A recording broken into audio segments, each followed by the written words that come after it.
What's going on, everybody? It's your boy Rip, back with another episode of Wednesday Wisdom. As you know, I do this first Wednesday of every month, and this month we're kicking off February, the month of love, or the month that celebrates Valentine's Day. To some of you guys, it's just a Hallmark holiday. To others, it's a big deal. So I thought I would take this opportunity to discuss love and give you guys my top tips in love. Some people ask me, why do I believe I'm qualified to give tips on love? Well, it's simple, in my opinion. I've been dating for 23 years. I've been failing at relationships for 23 years and using every opportunity to better myself and learn from my previous relationship or mistakes. I really actually started becoming intentional about my relationships and learning about love about 5 years ago.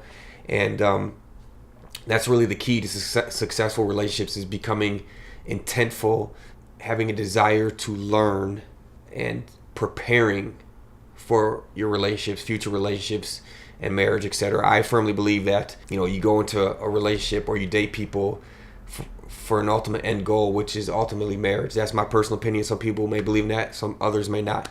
But that's my ultimate goal. So I find it key and vital to prepare yourself to ultimately be the best version of yourself, so you can enter a relationship prepared, because promises, nuptials, vows, all that kind of stuff, promises never outweigh or beat preparation. And I thought I would pass on all the golden nuggets that I've learned and all the pieces of advice that I've acquired over time to help you guys, hopefully help some of you guys out there. So before I get into my list of things really quick, I wanted to cover three things really quick, which kind of prefaces this video, which I think is important to learn, and that's understanding the masculine and feminine energy, which is called polarity. Just like anything else in attraction, you need positive and negative. You need polarity in something. That's how attraction works. So I'm going to discuss that. I'm going to discuss the top needs of each sex, and I'm also going to discuss how men and women differ, and then I'll get into my list of things. So again, really quick, polarity. Polarity is like a magnet. If you try putting two positive ends or two negative ends together, they won't connect. They won't mesh. They don't vibe, just like in a relationship. So if you have two people that are completely in their masculine, attraction is not going to happen. If you have two people who are completely in their feminine, like let's say there's a male that's being too weak, too needy, too clingy, that's a feminine essence. That's going to repel the other person. You're not going to attract. A relationship needs attraction to thrive. And you get that from polarity. You get that from one person being in their masculine and one person being in their feminine. One good book that really outlines this more than anything is the book How to Be a 3% Man by Corey Wayne. It's a good book for both male and females to read. Females will help you understand yourself and what you emotionally respond to. Males will help you understand the feminine essence as well and what they naturally respond to emotionally. And it'll just help you get a really good understanding of polarity and what it means to be a man, and how to show up as a man, and what it means to be a feminine woman, and show up in your feminine. Next, I want to talk about the top wants of each sex. There's this book, The Man's Guide to Women by Dr. John Gottman. This is a really good book. Dr. John Gottman, he created something called the Love Lab, and he's been studying love, relationship, and marriages for over 40 years. And this man can boast with 90% accuracy whether he can predict whether a couple will get divorced or not in marriage. So this guy really knows his stuff. He basically outlines in his book that the top need for women is trustworthiness, and the top need for men is less fighting and more sex. And when he talks about trustworthiness for women, it's not necessarily whether she trusts the man to remain faithful or not. It goes way deeper than that. It's about, is he the man that he says he is? Is he showing up? Is he who he says he is? And does he show up in the ways that he says he's going to show up? So trustworthiness goes a lot deeper than just, whether that man will remain faithful. Is this man being true to himself? Is he being true to his core? Because ultimately, a woman can sense when a man isn't being true to himself. And, whether she can articulate it or not, she can sense when a man isn't showing up as a man that she needs him to be, or that he claims that he is. And they can sense that, and that's part of trustworthiness too. So a woman needs that. This is a good book. Make sure you guys check this one out too. And the next thing, I want to explain to you how men and women differ. Men are from Mars, women are from Venus. You guys need to understand that women and men are two complete different creatures, two complete different beings. Their brains are wired differently, and their thought processes are wired differently. So if you go into a relationship thinking that you're going to appease the other person's wants and needs based on your own, then you're sorely mistaken. You need to understand that the male and female sexes are complete opposite beings. First and foremost, women are emotionally based beings. Men are logically based beings. Women also, their main focus in life is love. Ever since they were kids, they've been programmed. They've been planning their weddings. Women's whole lives, every decision they make is based on love. And men, their main purpose in life is mission, drive, and purpose in life. Men go out in the world and they penetrate the world in every sense with mission, drive, and purpose. And that's how the two beings differ. And you guys need to understand that women and men are two completely different beings. So once you guys can actually understand that and grasp that, there'll be a lot less fighting and battles, because each sex is trying to get the other person to understand what they're thriving for in life. It's kind of like when when a woman and a man has an argument, the man always fights with logic, the woman always fights with emotions. Do you ever see how a man's like, but babe, I did this, I work this many hours, I provide for our family, I take out the garbage, I do this. Well, that's all logic. The reason it's not resonating with the woman is because it's not meeting her on her emotional needs and levels. So you guys got to understand that women act based on emotions. They may say one thing right now. A woman can say one thing in one moment when her emotions are feeling one way, but 5 minutes down the road, if her emotions are completely different, she'll say, do, and act in a completely different way than she just did 5 minutes ago. See, guys, so that's logic. But to women, they act based purely on emotions. So once you guys can completely understand and grasp the fact that male and females are two complete different beings with two complete different thought processes, you'll be able to understand the other sex better, and you'll be able to meet them on their level. That'll give you a way better understanding of relationships, and it'll help you thrive. So with that, I want to get into my list of tips. My first piece of advice is you go to a relationship to give. If you're not fully, wholeheartedly ready to give 100% of yourself, then you are just there for convenience. And you know what? That's not fair to your partner. That's not fair to yourself, or that's not fair to anybody. You go to a relationship to give. If you haven't completely healed from any past relationships or any past hurts or any financial situation or any situation with work, if you are not ready to give yourself 100% to a relationship, you are not ready to be in that relationship. You go to relationships to give, not to receive, not to get, not to fill voids. You go to a relationship to give. Otherwise, you are just there for convenience. Next, you must love a person in a way that they feel free. The best analogy I can give is if you're walking along and you see a beautiful, beautiful flower growing, and you must have it. You go and you pick that flower, but what happens to that flower? It dies. The best thing you can do is leave a flower, let the person be, let it bloom, and let it be what it is in its natural state. Don't try to pick it. Don't try to conform it to what you want it to be. Don't try to imprison it. Don't try to capture something that you think is beautiful. Let it be in its natural state, because that's what you were ultimately attracted to begin with.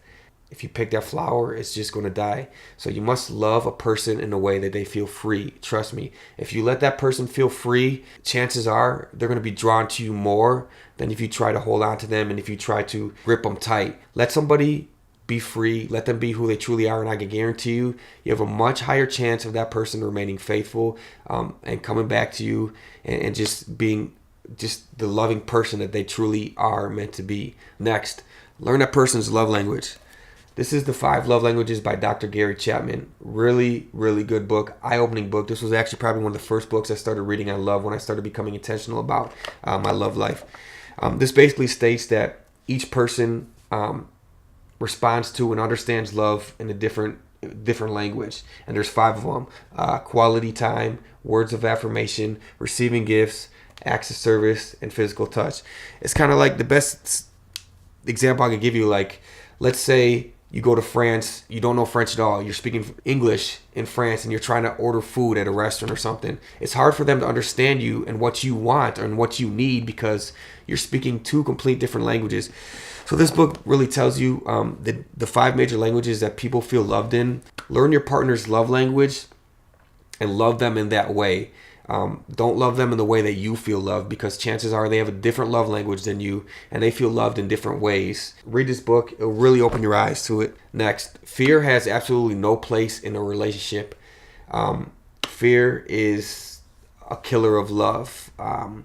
If you go into a relationship fearful, if you fear you're going to lose the person, you're going to start showing up in ways that where you act needy and you act clingy, and it's going to repel the other person. And just fear is just the killer of all things. You lose trust because of it. When you fear that you're going to scare your partner away because you act a certain way, or you don't want to say a certain thing, you're scared that you'll push them away or you'll lose them. You're ultimately not being true to yourself. You're not being genuine to yourself. And if you do love fearlessly and you do ultimately end up losing that person anyways, they weren't meant for you anyways. So fear has absolutely no place in a relationship. Try to rid that and try to be fearless in a relationship and just have trust and faith in God and the universe and everything, that if you end up losing a person because you're being your true, genuine self, then it wasn't meant to be to begin with. Next, I know this one is hard to grasp, and I see a lot of guys who do this. It may sound counterintuitive, but trust me, women only want flowers, gifts, and deeper kind of commitments when their emotions have been engaged and after they are in love. Okay, I know that sounds weird. I know a lot of guys like showing up on the first date with flowers and gifts and all this other stuff, but honestly, all that does is it repels women, to be honest. It comes off as a bribe for sex. You may not be able to understand this. The women may not even be able to understand it or articulate it to you. Women only want these kind of things from men after they are in love with the man. I always say the difference between a stud and a creep is a woman's level of interest in him. Think about that. Don't kill the level of interest right away. Women love mystery. Women love surprises. Don't be boring. Don't be predictable. Keep her on her toes. Don't let her know what restaurant you're taking her out to. Don't let her know you have plans on doing this or plans on doing that. A woman may tell you that she likes to know ahead of time and all that other stuff. She's just testing you, man. Be mysterious. Women like mystery. Women like surprises. Women like to test your strength too. They want to test you to make sure that you won't cave, that you're a mountain that can't be moved, and they want to know that man is that mountain, that he's that rock, and that he's not going to be budged, or he's not going to be moved, no matter how much they ask. Where are you taking me? Where are you taking me? If she wants you to remain centered, she really doesn't want you to tell her. No matter how much she begs, she wants to know your strength, that you're going to remain a man, and that she can't budge you, or she can't move that mountain. Like, women need to feel that strength. They need to know that in their core, no matter how much they test you. Because if you fail those tests, I guarantee you, you're gonna lose attraction. You're gonna lose respect. Which brings me to the next topic. The key ingredient to love is respect. If you don't have your partner's respect, they'll never love you. And there's many ways to gain and lose respect. And guess where respect starts? Respect starts with yourself. You need to love yourself. You need to respect yourself. You need to value yourself first and foremost. Because if you don't love, value, or respect yourself, your partner won't respect, value, or love you either.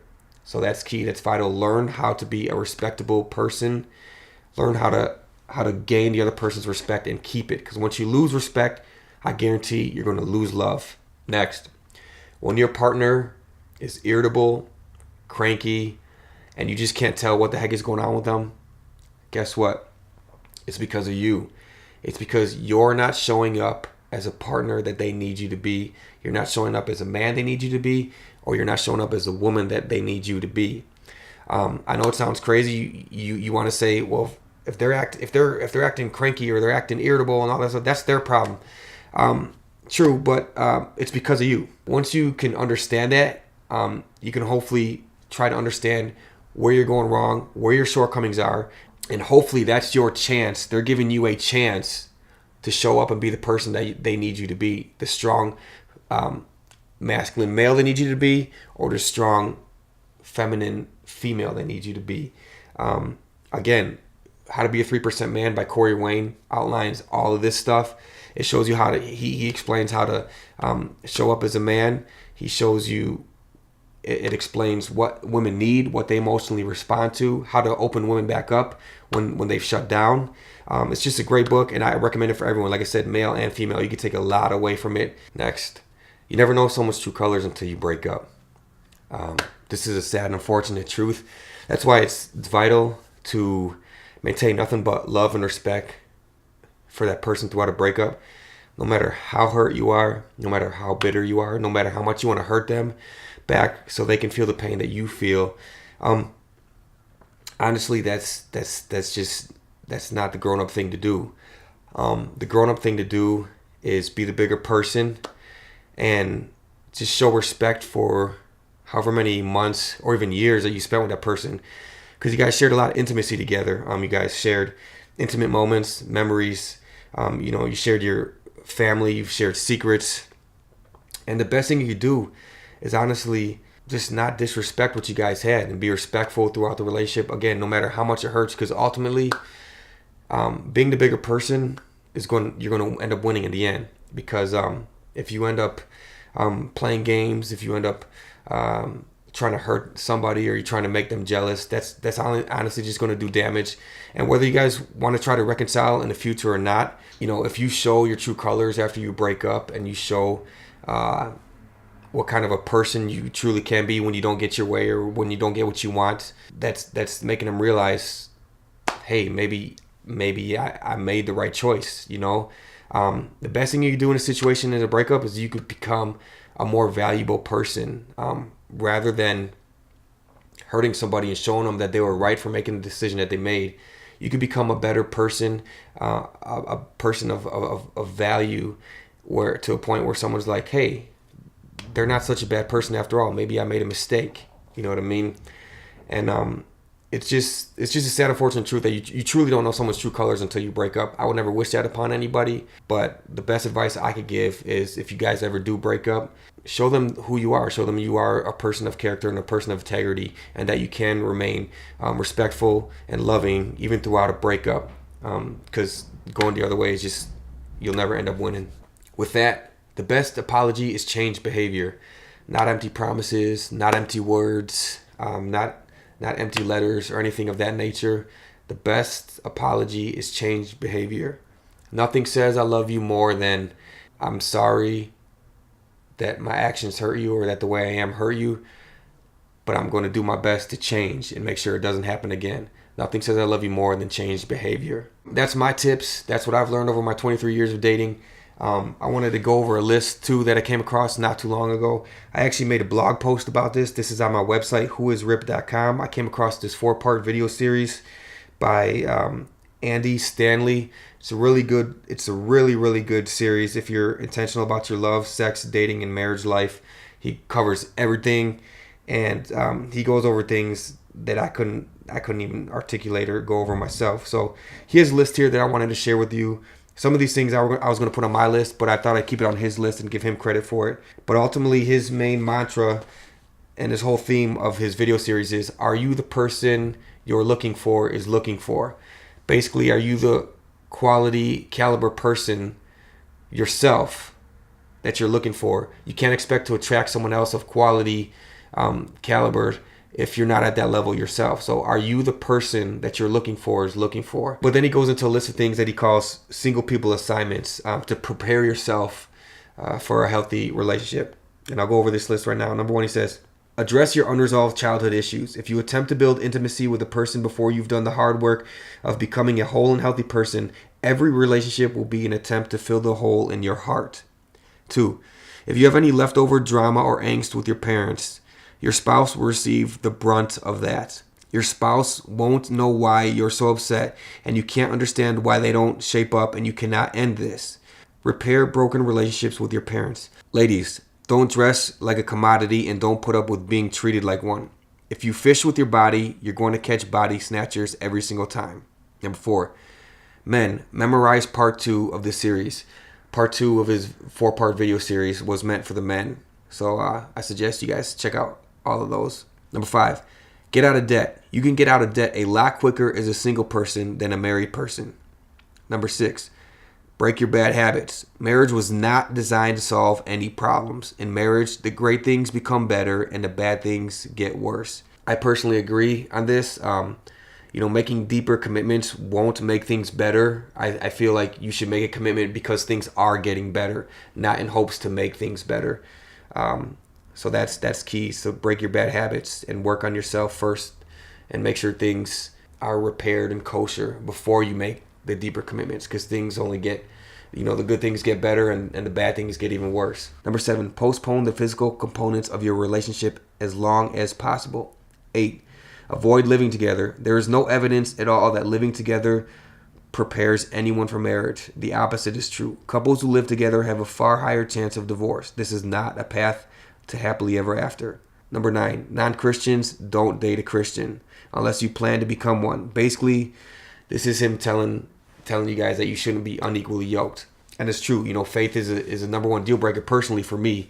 And I can't see how a relationship could thrive if you guys have two complete different faith-based systems. I can foresee a lot of butting heads and stuff. And number 10, get involved in your local church. One thing I've learned myself personally from all my relationships is, even though I grew up a Christian myself and a believer in Christ, I never made God the center of our relationships. And at this stage in my life, I feel like that's vital, that's key. Because God teaches all the things that you need to not just thrive in your relationship, but just in every relationship, period. God teaches love, God teaches patience, and most importantly, God teaches forgiveness, which is very hard sometimes, but it's key to really understand Christ and the things that he teaches. So, God is love. If you make God the center of your life and your relationship, I guarantee you'll thrive a lot better versus if you just go about things in an earthly manner. With that, I want to read you guys the definition of love.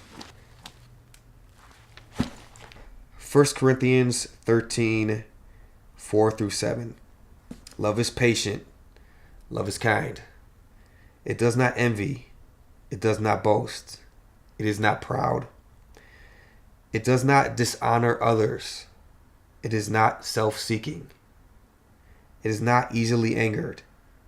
It keeps no records of wrongs. Love does not delight in evil, but rejoices with the truth. It always protects, always trusts, always hopes, always perseveres.